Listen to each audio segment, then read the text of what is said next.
పిల్లలమైతే వారసులము అనగా దేవుని వారసులము.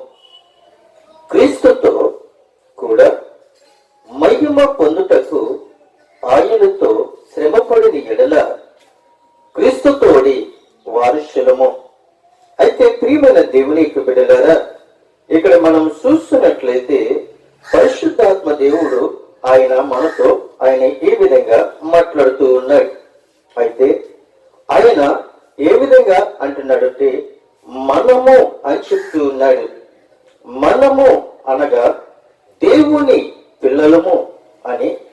దేవుని పిల్లలందరూ కూడా ఆయన వారసులము. మనము ఏమై ఉన్నాము అనంటే పిల్లలము. మనము పిల్లలమై ఉన్నాము. ఈ పిల్లలు ఏమై ఉన్నారంటే వారసులై ఉన్నారు. ఎవరికి వారసులై ఉన్నారు అనంటే దేవునికి వారసులై ఉన్నారని మనము నేర్చుకోబోతూ ఉన్నాం. చూడండి ప్రియమైన దేవుని బిడ్డలారా, ఈ లోకంలో మనకి తల్లిదండ్రులు ఉంటారు. తల్లిదండ్రులు